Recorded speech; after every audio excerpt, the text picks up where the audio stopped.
This is your 10th lesson in the study of United States history. It is about the settlement of America's West between 1860 and 1900. The American West, depicted in Western movies, is generally on the Great Plains that stretch between the Mississippi River and the Rocky Mountains. The settlement of the West was a vigorous, colorful era of American history and contributed much to our folklore. But by 1900, the West was calm. Originally, the plains were believed to be uninhabitable by white persons.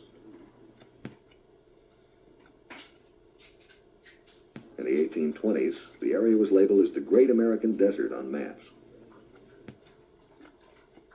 The flat, dry, treeless plains were subject to violent extremes of weather and forceful winds. The environment was a harsh one. The reputation of this area was responsible for the fact that the frontier, after crossing the Mississippi, jumped 1,500 miles to the Pacific coast. Settlers on their way to California or Oregon tried to cross the plains as quickly as possible. What name was given to the Great Plains in the 1820s?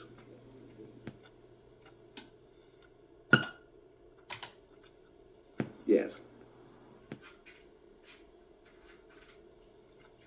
Many Indian tribes lived in the region. Those in the northern plains were the Sioux, Blackfeet, and Crow. The Cheyenne, Arapaho, Pawnee, and Osage inhabited the central plains. And the Apache and Comanche tribes lived in the southwest. The Plains Indians were proud and aggressive. Other tribes were the agricultural Navajo and Pueblo, and the Snakes, Utes, Shoshone, and Bannocks. Also present were the 5 civilized tribes, Chickasaw, Choctaw, Cherokee, Creek, and Seminole, who had been resettled in the Indian Territory, now a part of Oklahoma, after their removal from the South in the 1830s.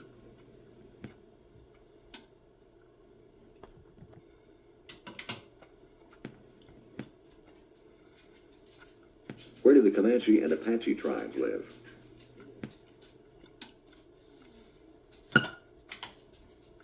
Yes. Many animals lived on the prairies. Among them were wolves, coyotes, prairie dogs, jackrabbits, and tremendous herds of American bison or buffalo. The buffalo was the animal most important to the nomadic Plains Indians. It provided them with their main source of food, as well as clothing and shelter.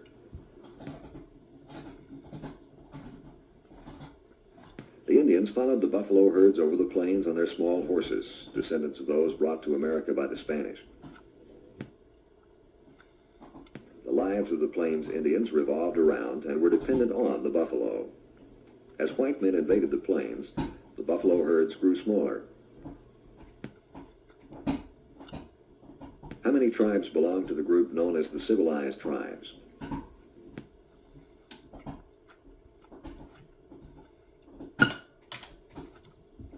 Yes. 3 factors prompted the rapid settlement of the West. One was the construction of the transcontinental railroad lines. The railroads provided access to outside markets. Further, the railroad offered their land for sale to settlers at very low prices. A second factor in the West's development was the national government's willingness to police and subdue the Indians. The third factor was the land policy of the government. The first white settlers in the West were nearly all men. They worked as prospectors, hunters, traders, scouts, and guides.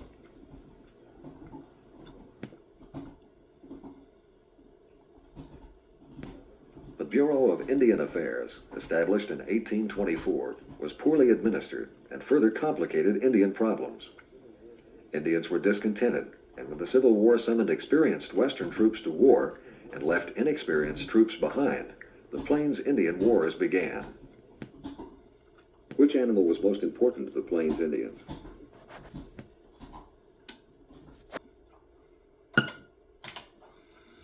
Right.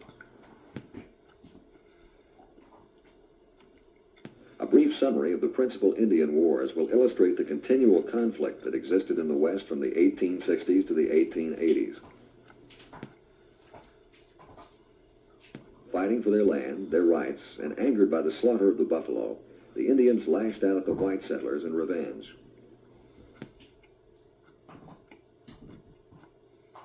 During the Civil War, fighting broke out in Minnesota between the Sioux and the white settlers. Cramped and unhappy on a small reservation, the Sioux, led by Little Crow, went on a rampage and killed over 700 whites. The tribe was finally subdued by the Army and was exiled to the Dakotas. What agency was established in 1824 to help the Indians?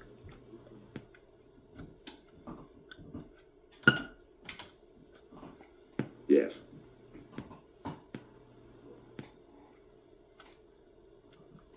When miners in 1861 trespassed on Cheyenne and Arapaho land, warfare erupted in Colorado.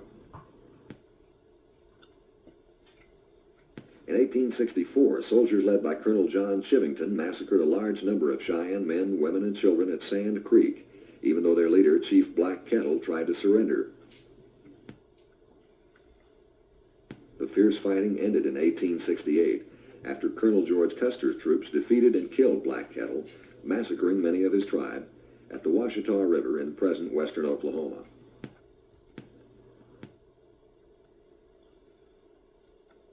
In 1865, the Army attempted to build a road, the Bozeman Trail, from Fort Laramie, Wyoming, to the mining centers. The road went through the best Sioux hunting ground, and attacks by Chief Red Cloud and his warriors made completion of the road impossible. In 1866, Captain W.J. Fetterman's pursuit of the Indians ended in a massacre of his soldiers.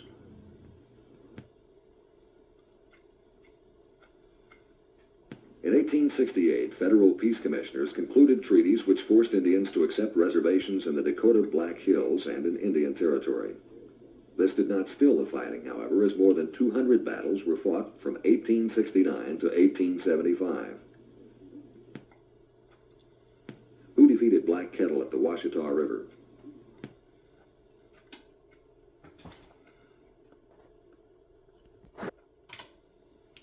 Yes.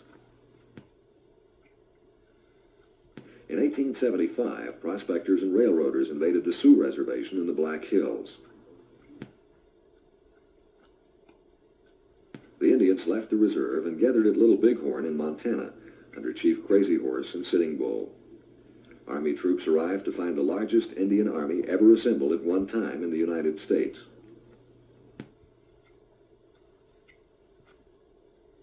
It was at the Battle of Little Bighorn that the Indians surprised the famous Colonel Custer, killing him and every one of his men.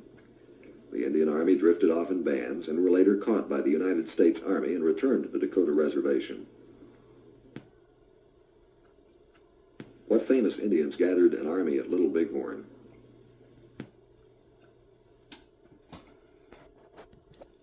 Yes.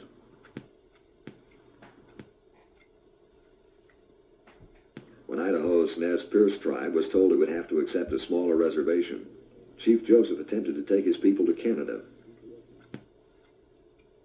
Troops pursued Chief Joseph around Oregon and Montana until the Indians were defeated by hunger and disease. Like other tribes, they were shipped to the Indian Territory. The last major Indian wars were fought in the 1880s by New Mexico Apaches. They ended with the capture of the Apache leader, Geronimo, in 1886. In 1890, Army officers attempted to break up a Sioux religious ceremony, fearing the gathering would lead to an uprising. Soldiers arrived, and some of the Indians fled the reservation. They were pursued and slaughtered at a creek called Wounded Knee. What tribe did Geronimo belong to?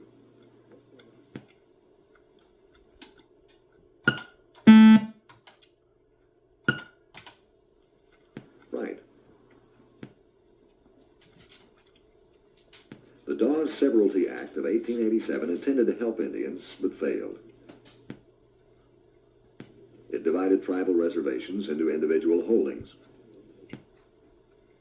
Many Indians became impoverished. cheated out of their land. After 1934, tribal control of land resumed in many areas. The first parts of the West to be settled were the mineral-rich mountains and plateau areas. Treasure pulled men westward. Gold, first found at Centers Fort, California in 1848, attracted a large number of people to the West Coast.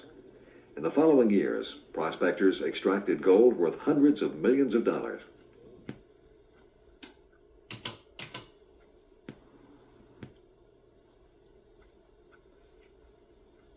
In 1858, gold was found near Pikes Peak, Colorado. Thousands flocked to the area, but little gold was found that could be mined easily. In 1859, another strike was made at Gregory Gulch, creating Leadville and Cripple Creek, Colorado. Where was California's first important gold strike?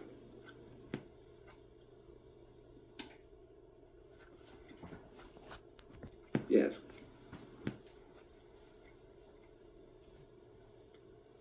The richest gold and silver strike was made at Nevada's Comstock Lode in 1859. The first prospectors to reach this field were from California.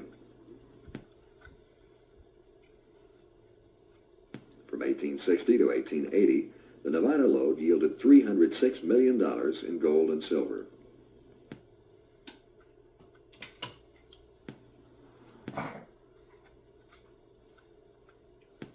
Mining towns were usually wild, violent, transient towns. One of the wildest, Tombstone, Arizona, was later surpassed by Deadwood, South Dakota, when gold was discovered in the Sioux Black Hills Reservation. The Dakota mines produced over $280 million worth of ore. What was the large gold strike in Nevada called?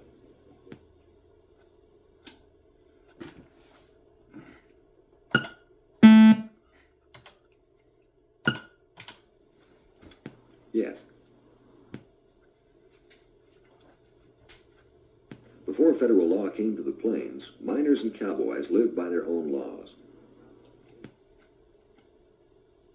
Train and mail robberies by outlaws such as Frank and Jesse James were common. In 1882, Jesse James was killed by a member of his gang who had turned traitor.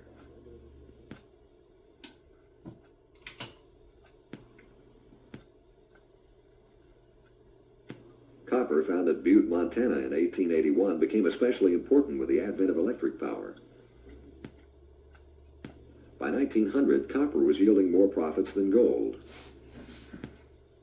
Lead and oil were also discovered lying under the plains. What were two of the West's mining towns?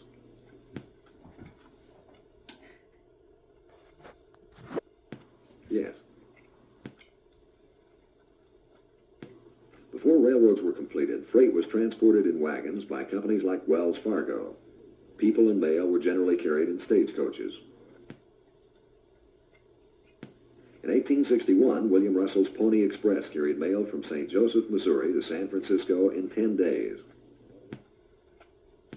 What ore, first discovered in Montana, became as important as gold and silver?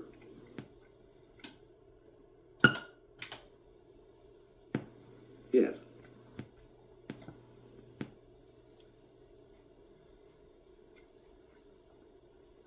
Railroads connected east and west when the Union Pacific and the Central Pacific met at Promontory Point, Utah, on May 10, 1869. The event was celebrated with golden spikes and silver sledges. The railroad was largely built by Irish and Chinese immigrants and ex-soldiers.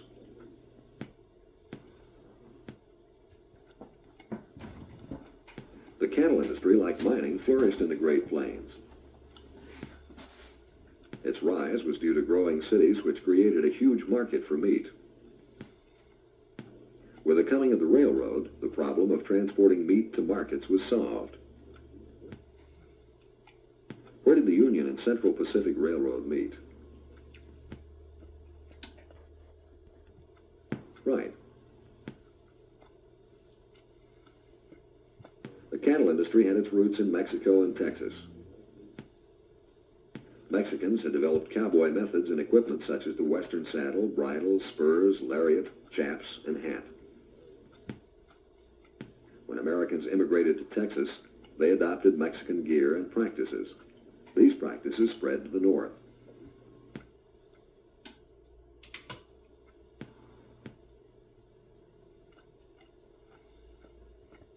Northern and eastern markets offered high prices for steers in any condition, inspiring southwestern ranchers to drive their cattle to Sedalia, Missouri to the railroad terminal. The first drive was a virtual failure because of trail hardships and conflicts with farmers and Indians. Nonetheless, later large profits motivated other ranchers to attempt the drive.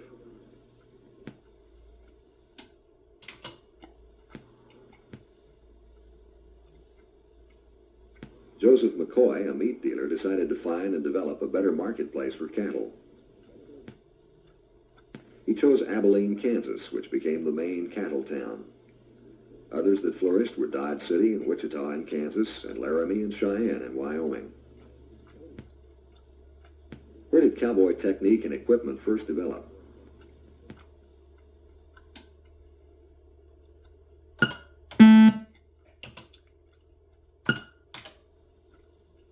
Yes. High profits attracted more ranchers. By 1885, the open, unfenced range was overcrowded. Prices began to fall. In addition, the influx of sheep temporarily ruined portions of the range for cattle, as cattle will not graze after sheep. Farmers also invaded, claiming land and planting crops. Early plains farmers faced many hardships. Wood for houses and fuel was scarce. Many at first lived in sod houses and burned buffalo chips, dried manure, for fuel. Agricultural methods used in the East were not effective in the grasslands. What city became a major cattle town?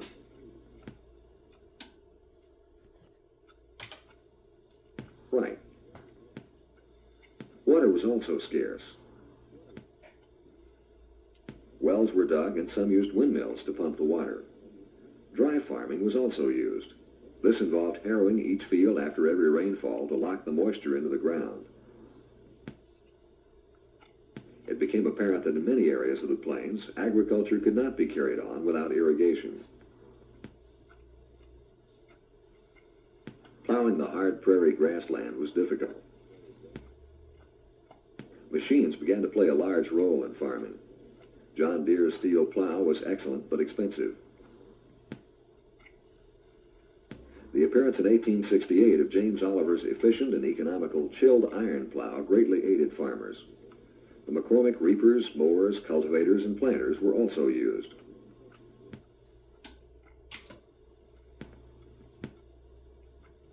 Plains farmers needed a hardier type of grain than eastern farmers. In the 1860s, a hard spring grain was developed. About 1873, Crimean settlers introduced a hard winter wheat to Kansas called Turkey Red. Soon the plains became the leader in wheat production. Who developed the chilled iron plow?